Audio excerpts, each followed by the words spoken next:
ডিসেম্বরের মধ্যে শেখ হাসিনা দেশে ফেরার ঘোষণায় অনেকটাই ধীরে চলনীতি অনুসরণ করছেন চায়না সহ বিভিন্ন দেশের বিনিয়োগকারীরা। ব্যবসায়ীরা বলছেন, আগামী বছরের ফেব্রুয়ারির আগে কোনো ধরনের বিনিয়োগে আগ্রহ নেই বিদেশিদের, কারণ এই সময়ের মধ্যে দেশের রাজনৈতিক পরিস্থিতি কী হবে তা নিয়ে তারা শঙ্কিত।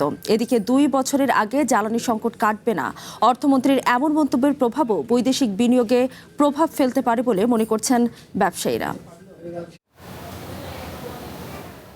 দেশে দীর্ঘদিন ধরে জ্বালানি সংকটে ভুগছেন দেশীয় উদ্যোক্তারা। এতে চরমভাবে ব্যাহত হচ্ছে শিল্পের উৎপাদন, যার সরাসরি প্রভাব পড়ছে রপ্তানি ও কর্মসংস্থানে। এমন সংকটের মধ্যেই ডিসেম্বরে ক্ষমতাচ্যুত আওয়ামী লীগ সভাপতি শেখ হাসিনার দেশে ফেরা নিয়ে শুরু হয়েছে রাজনৈতিক উত্তেজনা। নগদ নিয়ে এলো হার না মানা হার অফার। সর্বনিম্ন 10,000 টাকা রেমিটেন্স নগদে পাঠালে থাকছে স্বর্ণের হার জেতার সুযোগ। উদ্যোক্তারা বলছেন, শেখ হাসিনার দেশে ফেরা ও রাজনৈতিক অস্থিরতার শঙ্কায় নতুন বিনিয়োগে আরও সময় নিতে চান চীন সহ বিভিন্ন দেশের বিনিয়োগকারী প্রতিষ্ঠান। সাবেক প্রধানমন্ত্রীর কথা বলা হচ্ছে, উনি আসবেন, তো এগুলা নিয়ে বিভিন্ন ধরনের যে আলোচনাটা হচ্ছে এটা চলে যাচ্ছে বিদেশে।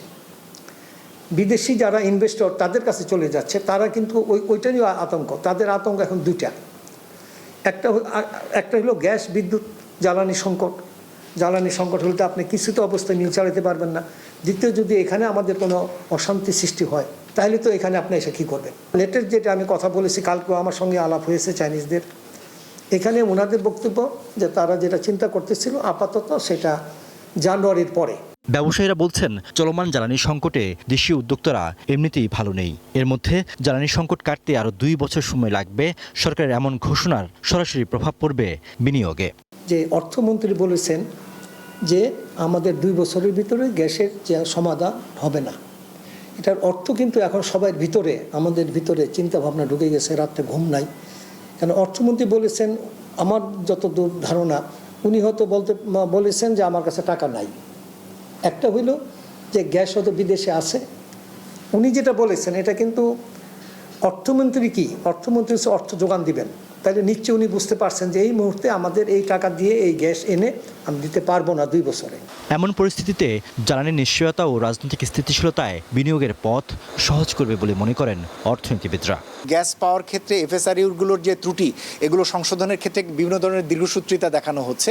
এগুলো যাতে কোনোভাবেই তার নির্দিষ্ট সময়ের বাইরে এগুলো যাতে আর এক্সটেন্ড না করে, যাতে পূর্ণ দামে যতটুকু গ্যাস পাওয়া সেটি যাতে হয়।